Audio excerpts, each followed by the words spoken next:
مسلسل سے ہوتی ہے. آرام طلب لوگ یہ ترقی نہیں کر پاتے، محنت کرنی پڑتی ہے. اور جو قرآن مجید کے حوالے سے چونکہ مجلس ہے، اس میں چند باتیں میرے لیے بھی ہیں، آپ کے لیے بھی ہیں، ہم سب کے لیے ہیں.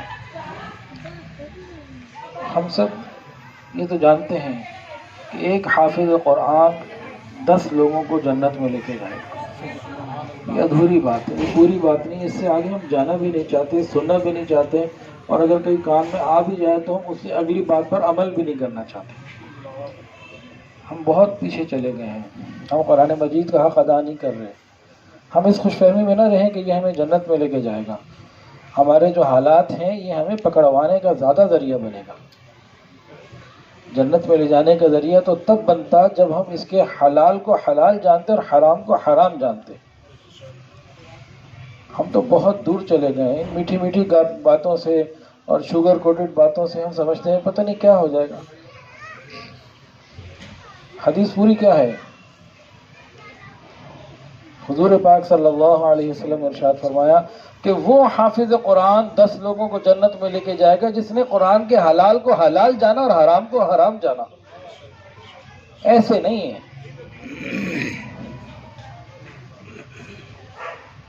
پوری بات ہمارے یہاں بتائی ہی نہیں جاتی. بس حفظ ہو گیا جی، بس ٹھیک ہے جی، اب پکے جنتی ہو گئے، ٹھیکیدار ہو گئے جنت کے. ایسا نہیں ہے. یہ بہت بڑی ذمہ داری ہے.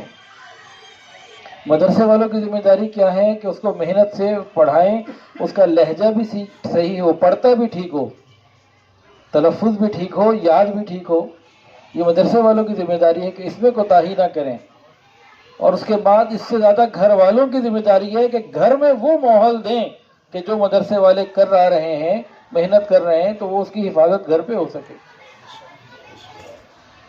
آج گھر والے یہ چاہتے ہیں کہ مدرسے والے سب کچھ کر لیں، ہم چاہے کچھ نہ کریں. گھر کے اندر پاکیزہ ماحول، میوزک سے پاک ماحول، پردے کا ماحول، یہ انتہائی ضروری ہے حافظ قرآن کے لیے. تو جو اپنے بچوں کو حفظ کرا رہے ہیں وہ قرآن مجید کا حق ادا کریں. گھر میں وہ ماحول رکھیں، گھر کے اندر وہ معاملات ہوں جو قرآن کے حلال کو حلال کے مطابق بنانے والے ہیں. پھر ہے معاملہ پورا، ورنہ ادھورا ہے. ادھورے معاملے کے اوپر پھر ادھورے فیصلے تو ہو سکتے ہیں. کامل فیصلوں کے لیے ہمیں مکمل محنت کی ضرورت ہے. قرآن مجید کے بعض حقوق ہیں جن کو میں نے اور آپ نے بھلا دیا ہوا ہے. قرآن مجید کا ایک حق تو یہ ہے کہ اسے آگے رکھا جائے، پیچھے نہ رکھا جائے، پیٹھ پیچھے نہ رکھا جائے. ہمارے پیٹھ پیچھے ابھی کوئی قرآن رکھ دے نا تو ابھی جناب 2-4 آدمی آئیں گے، یہ دیکھو پیٹھ پیچھے قرآن پڑھا، مولوی صاحب بیٹھے ہوئے اور پیچھے قرآن ہے. انہیں شرم ہی نہیں آتی، ادب ہی نہیں کرتے. تو پیٹھ پیچھے جو عملاً فزیکلی ہے وہ بھی مراد ہے، لیکن اصل کیا ہے؟ اس کو آگے رکھو، اس کے حکموں کو آگے رکھو. اس میں منع ہے سود کھانے سے تو سود سے بچو. اس میں اگر حکم ہے پردہ کرنے کا تو پردہ کرو. اس میں حکم ہے نمازوں کی ادائیگی کا تو نماز کی ادائیگی کرو. آگے رکھنے کا مطلب یہ ہے. وہ بھی ہے لیکن ہم اسی کو خالی لے کے بیٹھ گئے، دوسرے کی طرف پرواہ ہی نہیں. قرآن مجید قیامت کے دن اپنے پڑھنے والوں کے لیے شفاعت بھی کرے گا اور جنت میں لے کے جائے گا. اور بعض ایسے قرآن پڑھنے والے ہوں گے جن کو یہ جہنم میں بھیج کے رہے گا. ان کے خلاف قرآن کھڑا ہوگا. ہم کس میں ہیں؟ ہمیں اس کی فکر کرنی ہے.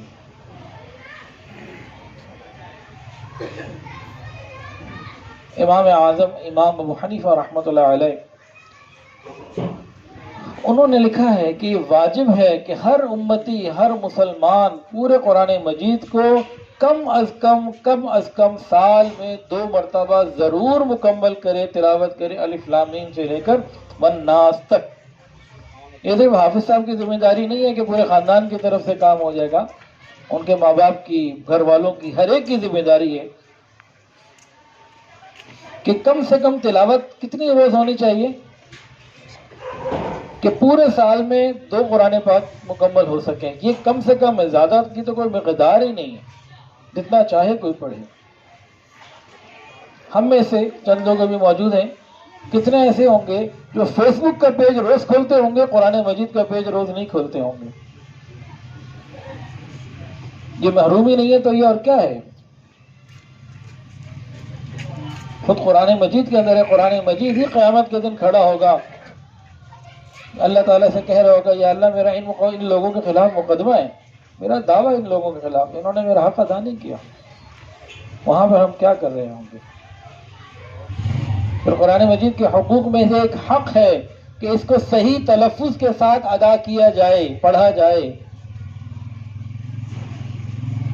اب ہم میں سے کتنے لوگ ہیں انہیں تلاوت قرآن صحیح کرنی نہیں آتی، پڑھ ہی نہیں سکتے صحیح طریقے سے، 40 50 60 سال کی عمر ہو گئی ہے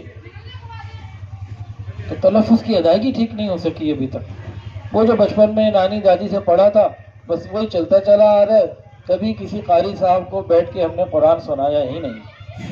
بہت تھوڑے لوگ ہیں جنہیں فکر ہوتی ہے۔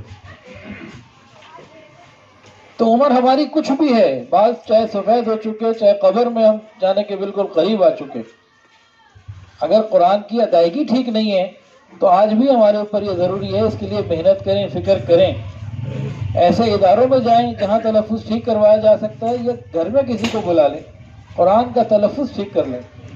کم سے کم موت سے پہلے ہم سورہ فاتحہ اور قرآن مجید کی وہ تلاوت جو نمازوں میں ضروری ہے وہ تو اچھے طریقے سے ادا کر لیں۔ اللہ رب العزت بہت شوق سے سنتے ہیں کہ قرآن مجید محبت سے پڑھتا ہے۔